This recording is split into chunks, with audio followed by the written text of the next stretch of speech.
my Blazeites, it's me Blazeix and welcome back to Blazeix Reacts. Today, we're gonna be reacting to Giving Classic Aliens Ultimate Form Part 2. Without further ado, let's get into the reaction.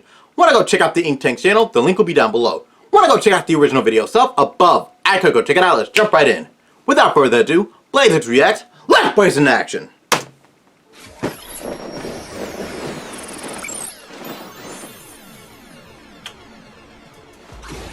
Good evening, Internet World and Universe. This is O.R.Ash, and welcome to Ash. the Drawing Matrix. In this episode, we will be continuing our Ultimates Overhauled series. If you haven't seen either of the last videos and don't know how these drawing challenges work, we'll be listing the design rules in the description. That does look fire, Make sure to check out the links while you're Get there. it? Thanks. Last time we covered 5 of the original 10 aliens, so today we're finishing up that playlist with the other 5. Ripjaws, Stingfly, Diamond Head, Upgrade, and Ghost Freak. Let's get started. How you gonna do Upgrade? First up on the plate is one of my favorite original series boys, Ripjaws. Now, Ripjaws wasn't utilized very much at all. Outside the original series, he only has 5 appearances, 2 of which are splash-second cameos. He's just kind of a fish guy that spent half his screen time sounding like SpongeBob from that Tree Dome episode. It's hard to actually use him because he needs to be in water. Design-wise, he is just a skinny fish dude. So for his ultimate, my idea stemmed in the design first rather than his power. I wanted him to look more like one of Ben's more iconic aliens. Forearms, Humongosaur, Wrath, so that you really get that wow glow-up worthiness of an ultimate Ripjaws. I always felt that originally he was supposed to be kind of a mix between an anglerfish and a crocodile. So for this ultimate, I thought amping up the croc aspects would help convey the amount of protein powder I shoved into his breathing apparatus when buffing him up. With this croc buff up, I balanced his new strength in a tanky way by shortening his limbs and enlarging his tail for more swinging attacks. One thing I wanted to add in was the rough hide of a crocodile, so he has a lot more durability to him. I didn't want to accidentally turn him into a reptile rather than a fish, so I thought, why not use the rough barbed skin of a pufferfish? It stays within the fishy family. A pufferfish is it's in the name. As for the weird new ability that every ultimate gets, I was thinking of making him scarier. So I took inspiration from the real-life jaw-popping fish, the goblin shark. Goblin sharks have the ability to unhinge and shoot their jaws a few inches off their face so that Oh God! So I took that ability and tacked it onto this ultimate, but I made it to where he can shoot his jaw up to like 10 feet. Oh God! A terrifying upgrade to his already terrifying bite. Evolutionarily, I think this guy would be a lot more of an ambush predator than his base form, lurking deep in the dark waters where he can't be seen. Because he's trying to be more hidden, he no longer has his angler, since now, instead of luring prey to him, he can just pop his jaw off and go up and grab him. Nom nom. So, not gonna lie, I do love Ripjaws. He's so cool. Increased strength, 10 times the base form, retractable jaw, rough barbed skin, and he can now breathe out of water, because why not? As far as the trade-off, it made him more useful than his original. Mass and shorter limbs makes him a lot slower on land. He no longer has bioluminescence, and now he just permanently has a tail. Other than that, this is my first ultimate Ripjaws. Does he crawl on land with his little legs? Croc Jaws. Ultimate Ripjaws. So With cool. Ripjaws being one of my favorites of the original series, of course I couldn't do only one design. So, for this design, like Heat Blast in the previous video, I based it off of an old concept that I did before I was a part of the InkTank.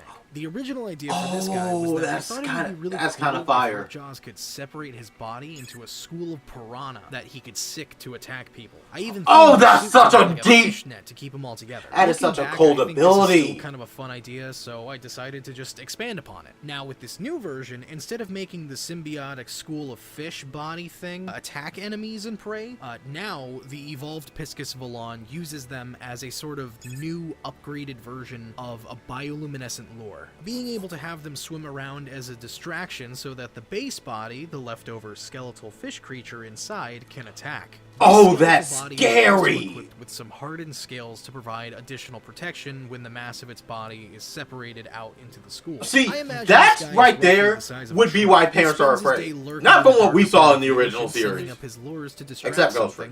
Ghost Freak's lunging scared up Jaws style for everybody. the kill. The biggest downside I would say for this ultimate is that it evolved for the water, so thar it stays. This guy can no longer be used on land almost at all. Not only because he's not able to breathe, but also because the pressure difference from where he resides normally is so drastically different from the surface pressure, he gets ultranobaric vertigo, or pressure dizziness. Not to mention, he got my ultimate treatment of stealing his legs, so no more land. To recap for this ultimate Ripjaws, his new abilities include a symbiotic school body form, enhanced bioluminescence, and skeletal separation. As far as his trade-offs, he's losing his land legs, both thematically and literally. This is my second ultimate Ripjaws concept that I nicknamed RGB Jaws. Oh my gosh, it looks cool!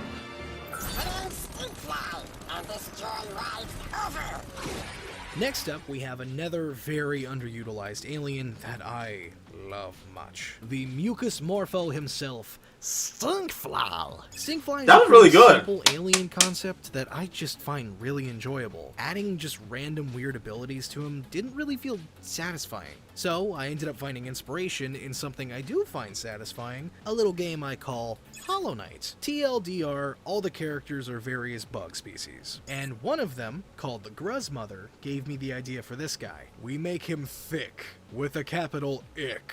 This is a living snot factory. His body produces so much slime that it's swelled into a carapaced flying loogie the size of a minivan.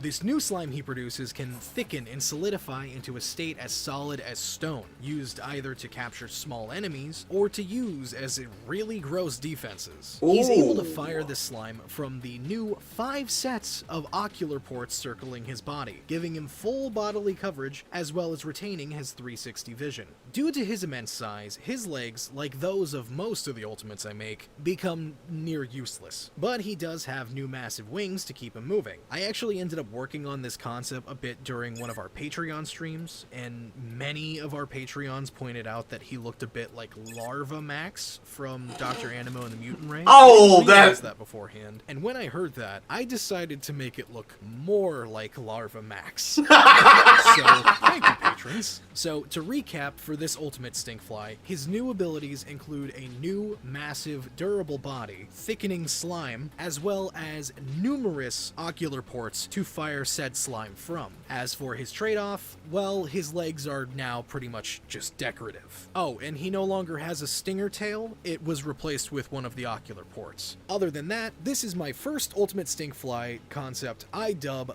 InkTank. Yes! Gunk Tank! Stinkfly.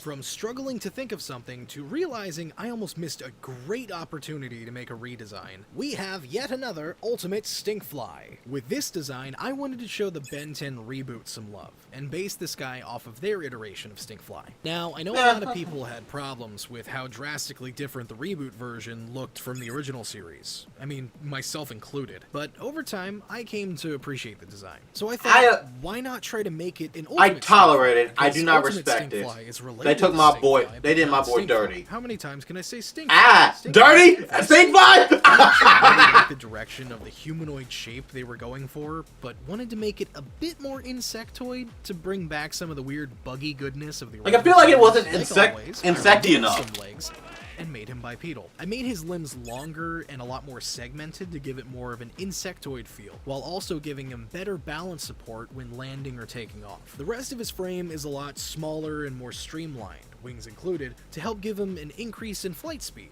Now, as far as fast-flying bugs that I'm aware of, my first thought that pops up is a dragonfly. So I tossed some dragonfly elements in there, elongating his abdomen and shrinking his thorax, also giving him those big old bug eyes. Oh, look at those eyes. I don't know. As far as weird new abilities, I thought to keep it simple and just change the effect of his slime. Explosive slime. The main reason being is that I had a really fun idea to do with his eyes. Instead of ocular ports, his eyes are now slime dispensing stalks. Light refracts through the slime bubbles surrounding his eye stalks, letting him keep his 360 vision. But now, he can pull these bubbles off and throw them like sticky grenades. As another fun upgrade, his tail can now act as a syringe and inject the explosive slime into anything he can stab. Admittedly, I had a lot of fun fun with this one. I really like how this turned out. So, to recap for my design, his new abilities include explosive slime, detachable eye bombs, a surge and a massive increase in speed.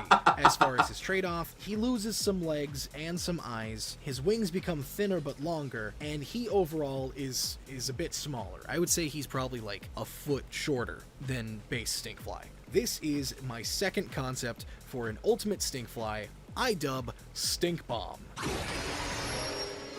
Ultimate stink fly! Why would this be cool though? This guy do? I don't know, but I bet it's gonna be cool.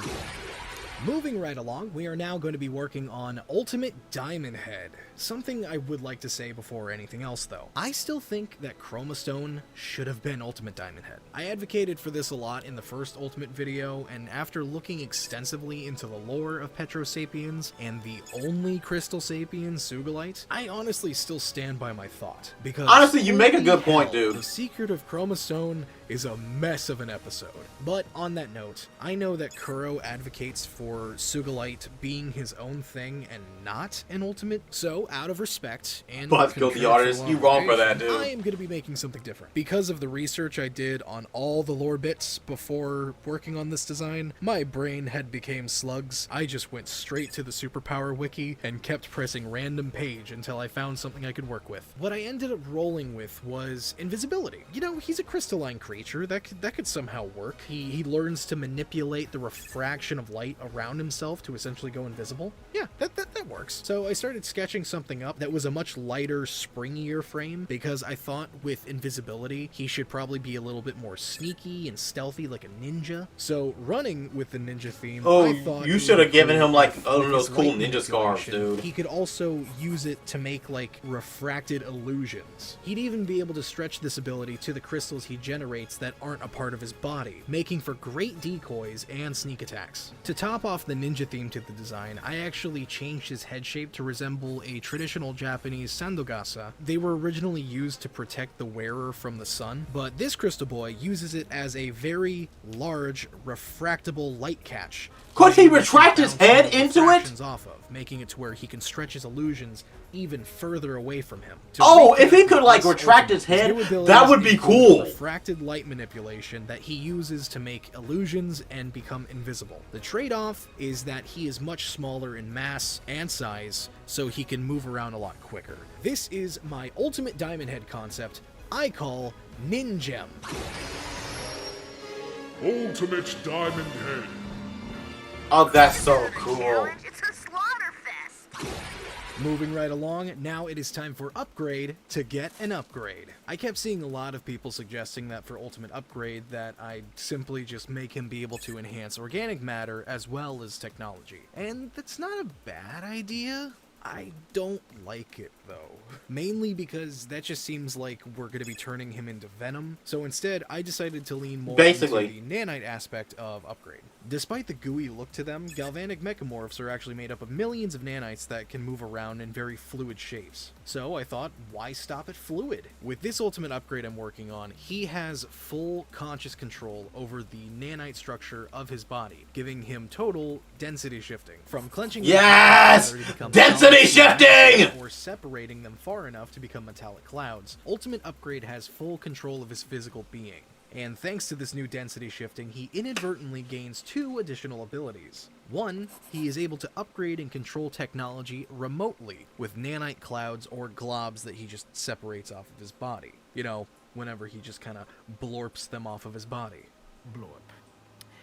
That's not how it works. The second that I thought up is that now he is able to quickly scatter his structure and reform it almost instantly within 100 or foot so range, essentially giving him teleportation. Now, this full control upgrade works up quite the electric bill, so he doesn't really have enough power set aside to be able to fire optic lasers anymore, so... Not his laser! Or eye lasers. Another downside to this guy is that because it is still technically a transformation, he still can't fully merge with the living tissue of the Trix user. So he ends up becoming a situation similar to Goop, where he has a central command core that controls his bodily structure. This core is a weak point to the ultimate galvanic mechamorph because it is the brain of the Trix user as a nanite, I guess, or whatever the bioorganic semblance is. in this situation. So, to recap with Ultimate Upgrade, pretty much his only new ability is density shifting, but because of said density shifting, he inadvertently also has remote control of technology and teleportation. As for the trade-offs, he is no longer able to fire optic lasers and, again, the central core. So, this is my ultimate No, upgrade not that my I boy. dubbed He lost his Machine laser. Ultimate upgrade! My boy. My boy lost his laser. And now, on to the final ultimate of the day. Rounding off the original 10 aliens, we have the one transformation that said, fuck this shit, I'm out. And that is Ghost Freak. This was the toughest design for this video, and honestly, I'm still a bit iffy on it. I legitimately went through 13 different iterations of this guy before I settled on this one. I wanted to, of course, add new powers like we do with all the other ones, and I wanted them to be new ghostly powers, but Ghost Freak kind of already has all the well-known ones. So instead, I started rewatching some of Ghost Freak's episodes, and eventually got to the Zscare episode. In that episode, I saw that he really struggled with possessing people and having to deal with the sun. So I thought, why not make those things not difficult for him? So how would you know you do those that? striped tendrils that ectoneurites normally have on their insides? Those now hang out of the top of their heads, and he can rip them out and send them to possess people for him, like little striped spooky snakes. When the So snakes finally basically get to kind of, someone and successfully vampire. possess them, a new eyeball pops up on the ectoneurite's face. Then, to deal with the sun weakness, I kept going back and forth on what I actually wanted to do. In our inner system and beyond, we explained that ectoneurites are weak to the sun because when they do all the ghosty shit that they do, they're spreading their cells out, and the heat from sunlight causes them to spread too thin and dissipate. You know what? Horace explains it better. Just check out that video when you get a chance. But I in did. that I thought, reacted the to only it. way I could think to make him immune to the sun would be to take away his density shifting and solidify him, which again I didn't really want to do because that essentially takes the ghost out of the freak. It's just a freak. You're a freak! So I kind of compromised. The ultimate ectoneurite can no longer density shift, but their cells are locked into a semi-permeable state. This state lets them keep their intangibility, but lose their invisibility. Now, because they're stuck being intangible all the time, they actually can't physically interact with stuff. So I thought, why not give them telekinesis? It's a power that Zscare randomly has sometimes, so now we can just chalk it Yeah, up we as never to discussed an ability this. that he has all the time. We would never Why just not? talk about And then that for so Scare fun, has I decided telekinesis. I wanted to add in some little paranormal activity vibes. You know how they like futz with electrical stuff? The bottom half of this ultimate ectoneurite is a completely exposed nervous system membrane. He can build up the electrical charges from his nervous system into small jolts of energy. Essentially, he could just sneak up behind someone and just give him a little shock. So, to recap for Shock this to your ultimate, remote system. possession via spooky snake hair, minor energy manipulation, telekinesis, and sun immunity. As for his trade-offs, because we gave him sun immunity, he no longer can physically interact with things, and he now has a pretty big energy weakness. Other than that, this is my ultimate ghost freak. I dub Boltergeist. Ultimate ghost freak. Oh, that is so fire. Thank you guys so much for watching. Please let me know in the comments if you guys enjoyed these designs, because I have been racking my brain trying to come up with something decent for each of them for like 2 months. As usual, Dude, make you sure to have check been out our killing links down it. below. Down there we've got links to my socials where you can check out all the albedo edits of the guys that we made today, as well as our newly refurbished Twitch channel where I stream art and games 4 days a week. As always, I am O.R.Ash and I'm surviving. Are you? Peace. I mean, I think Ghost Freak had to be my favorite. Not that I hated these aliens. I think no. If I have to pick a favorite, it's gotta be Diamond Head. He's a ninja. Who doesn't love ninjas? I'm like anybody who doesn't love ninjas is like, oh my god, ninjas suck, man. Like I feel like everybody should love ninjas. They're awesome. But anyways, that's the video. I hope you all enjoy. Be sure to leave a like, add to your favorites, want to see more Scorching Eye videos from this channel, subscribe. I make videos weekly or daily depending on my schedule. Have any requests for reactions whatsoever, leave a link to the video down below. Make sure it's something I'd be interested in, like Mario, Sonic, Ben 10, TMNT, or Pokemon, and I will definitely react to it. Our goal is to hit 10,000 subscribers, so remember use that goal, and you will get a special video from yours truly. With that being said, I hope you all enjoy. Stay tuned for more videos, and remember, many hearts never apart. Let 'em all Blazing Knights. Blazix, blazing out. Until next time, take care.